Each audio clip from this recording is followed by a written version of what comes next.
जहां पतंगबाजी अब आम जनता की जान की दुश्मन बन गई है। छिपा कॉलोनी में एक मासूम की चाइनीज मांझे से गर्दन कट गई। बता दें कि 5 साल की मासूम असना बानो अपने पिता के साथ घर से लौट रही थी। असना मोटरसाइकिल पर आगे बैठी थी, तभी छिपा कॉलोनी पानी की टंकी के पास चाइनीज मांझे से उसकी गर्दन कट गई। असना की गर्दन से खून बहने लगा, जिसके बाद उसे एमबी अस्पताल पहुंचाया गया। डॉक्टर्स की टीम ने असना को 3 यूनिट ब्लड चढ़ाया। वहीं गर्दन में भी 36 टांके लगाए हैं। अब असना की हालत में पहले से सुधार है। माता और पिता दोनों अपनी बच्ची के लिए न्याय की मांग कर रहे हैं और अवैधानिक रूप से चाइनीज मांझे की बिक्री करने वालों पर कार्रवाई की मांग कर रहे हैं।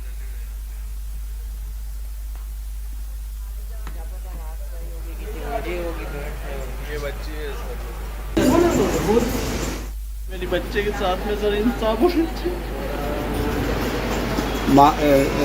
मानते हैं आपके साथ बहुत एक दुखदायी घटना हुई है, किस तरह से इसका बैंड लगना चाहिए? अब क्या सरकार को क्या करना चाहिए पतंग उड़ाने वालों के साथ? सर मेरे साथ में वो वैसे किसी के साथ नहीं होना चाहिए और इनको पक्का सा पक्का बैंड लगा है। पतंग का नाम बिल्कुल सर अगर दो चाइनीज मांझा वगैरह सर मैं तो कभी नाम नहीं लिया। मैं मेरे बच्चे को आराम से लेके जा रहा था और ये घटना हुई सर, उससे मेरा दिल दहल गया और मेरी बच्ची।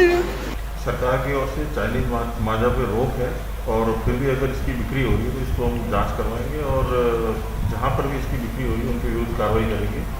कल एक घटना हुई जिसमें बच्ची चाइनीज मांझा से उसको क्षति पहुंची और उसमें काफ़ी उसको टाँके वाँके लगे उसको। तो जहां पर भी अगर इस प्रकार की चाइनीज मांझा बिक्री हो रही है तो उस पर हम कार्रवाई करेंगे। खबर झुंझुनू से। झुंझुनू में सड़क हादसे में 2 लोगों की मौत हो गई। यह हादसा उदयपुर वाटी के धौला खेड़ा के पास हुआ, जहां पिकअप वैन और बोलेरो की टक्कर हो गई। पुलिस ने मौके पर पहुंचकर दोनों शवों को कब्जे में लिया और पोस्टमार्टम के लिए भिजवाया।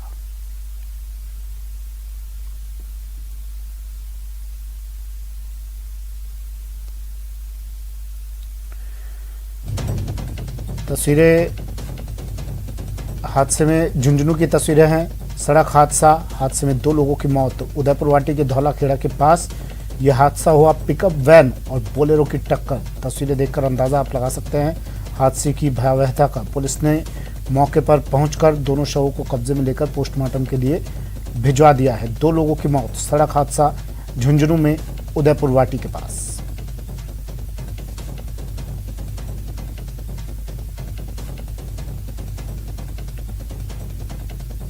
पिकअप वैन और बोलेरो की टक्कर हुई और 2 लोगों की इस हादसे में मौत हो गई। उदयपुर वाटी के धौला खेड़ा के पास यह हादसा हुआ है।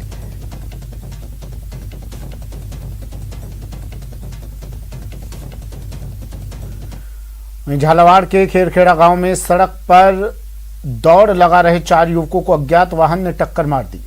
हादसे में मौके पर ही एक युवक की मौत हो गई, जबकि 3 युवक गंभीर रूप से घायल हो गए, जिन्हें चौमहला के सरकारी अस्पताल में भर्ती करवाया गया है। बताया जा रहा है कि चारों युवक सेना और पुलिस भर्ती की तैयारी में जुटे हुए थे।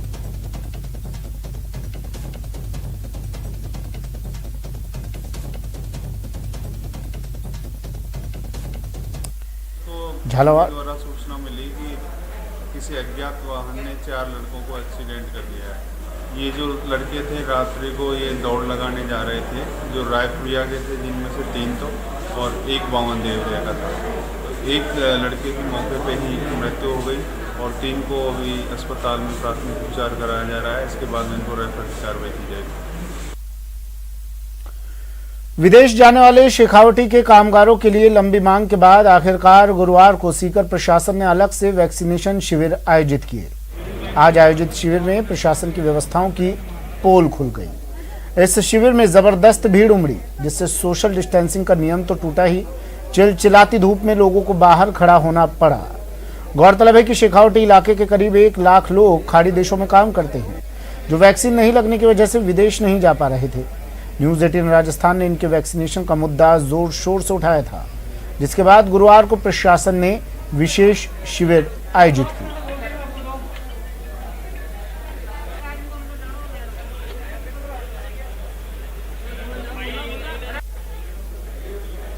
जा रहा हूँ, अभी छुट्टी आया हूँ 3 महीने की, तो खेतड़ी से आए हैं यहाँ पे और धूप बहुत ज़्यादा है और सुबह हम लोग 9 बजे आ गए थे यहाँ पे, अभी टाइम हो गया 11 बज गए। मेरा स्टूडेंट वीज़ा कजाकिस्तान का है, तो वहाँ जाने के लिए आज मैं आई हूँ वैक्सीनेशन के लिए और 1 घंटे पहले मैं यहाँ आई थी और अब मुझे फाइनली लग गया और मतलब यहाँ सब लाइन में लगना होता है और फिर जब नंबर आता है टोकन कटता है और फिर रजिस्ट्रेशन के बेसिस पे टीका लगता है। सीकर जिले के रहने वाले जो नागरिक हैं, जो विदेश काम करने, जो कामगार हैं, जो विदेश जाने वाले हैं, उनके लिए अलग से वैक्सीनेशन साइट है यहाँ इसके स्कूल सीकर में बनाई गई है।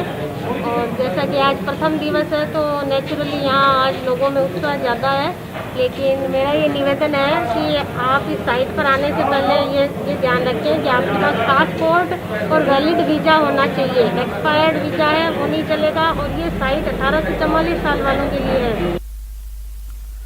नेटवर्क 18 फेडरल बैंक संजीवनी गाड़ी भारत के कोविड प्रभावित जिलों में जा रही है। वैक्सीन के लिए जागरूकता फैलाने की हमारी इस मुहिम को आप भी अपना सहयोग दीजिए।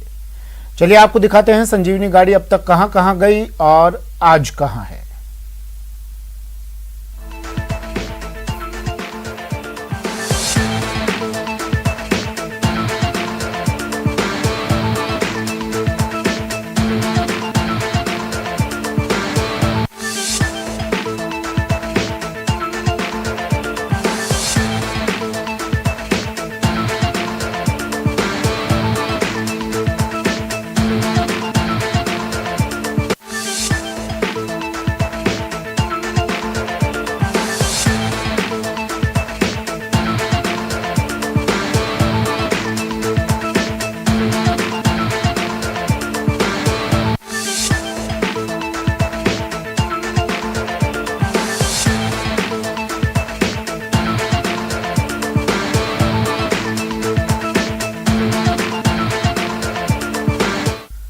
न डरिए न डराइए, सच जानिए और वही बताइए। अफवाह बिल्कुल मत फैलाइए। वैक्सीन ही है संजीवनी, से अपनाइए। और यही काम कर रहा है नेटवर्क 18, जो फेडरल बैंक के साथ मिलकर वैक्सीनेशन को लेकर जागरूकता अभियान चला रहा है, जिसका नाम है संजीवनी अ शॉट ऑफ लाइफ। और काम है जागरूकता के जरिए कोरोना को मात देना। ब्रेक के बाद स्वागत है आपका। बढ़ते हैं अगली खबर की ओर। तपती गर्मी के बाद बारिश की फुहार किसे पसंद नहीं, लेकिन कभी कभी यही खुशनुमा मौसम परेशानी का सबब भी बन जाता है, खास तौर पर तब जब सड़कें सागर बन जाएं। हालांकि ऐसे हालातों से निपटने के लिए सरकार तैयारियां करती है। इस बार मानसून को लेकर क्या कुछ तैयारी है, देखिए ये रिपोर्ट। बरसात का आगमन होते ही लोगों के चेहरे खिल उठते हैं, लेकिन परेशानी भी बढ़ जाती है। कहीं से जल भराव की खबरें आती हैं, कहीं से पेड़ पोल गिरने की, तो कहीं घर ही जमींदोज हो जाते हैं। ऐसे में सवाल ये कि सरकार इन सब परेशानियों से निपटने के लिए क्या कर रही है। हालांकि सरकार ने दावे किए हैं कि जल भराव वाली जगहों की पहचान पूरी कर ली गई है। जर्जर इमारतों को खाली करवाने के निर्देश दिए गए हैं। सचिवालय में वेदर वॉच ग्रुप का गठन किया गया है, जिसकी नियमित बैठकें होंगी और तैयारियों की समीक्षा होगी। नालों की सफाई और मरम्मत का कार्य शुरू। जिलों में बाढ़ बचाव हेतु टीमों का गठन किया गया। राज्य एवं जिला स्तर पर नियंत्रण कक्ष स्थापित किए गए। पड़ोसी राज्यों से पानी न छोड़ने के लिए बातचीत जारी है। बाढ़ से बचाव के लिए पूर्ण रूप से सेना को तैयार रहने को कहा गया है। भारी वर्षा वाले क्षेत्रों पर खास नजर रहेगी।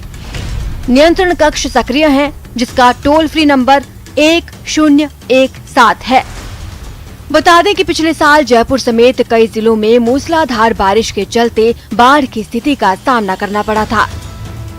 प्रदेश भर में करीब 10,000 से ज्यादा पशुधन की हानि हुई थी और सैकड़ों लोग मारे गए थे। सरकारी आंकड़ों के मुताबिक करीब 50,000 मकान जमींदोज हो गए थे। पिछले साल आई आपदा से सबक लेकर इस बार पुख्ता तैयारियां की गई हैं। आपदा प्रबंधन विभाग के संयुक्त सचिव कल्पना अग्रवाल ने इस बारे में जानकारी दी। तो सभी माकूल तैयारियां स्टेट द्वारा कर ली गई है और सभी विभागों को निर्देश दे दिए गए हैं। मैं समझती हूँ कि और जो IMD के जो घोषणा है, जो फोरकास्ट है, उसमें अभी अच्छी बारिश का अंदेशा है। ऐसी कोई फ्लडिंग जैसी स्थिति का अभी तक अंदेशा नहीं है, पर फिर भी जो भी स्थिति होगी उससे हम बिल्कुल अच्छे से निपटेंगे। दावे तो हैं, तैयारियां भी हैं। अब देखने वाली बात होगी कि ये तैयारियां कितनी पुख्ता साबित होती हैं और कितने दावों की पोल खुलती है। न्यूज़ 18 राजस्थान के लिए प्रेम मीणा की रिपोर्ट।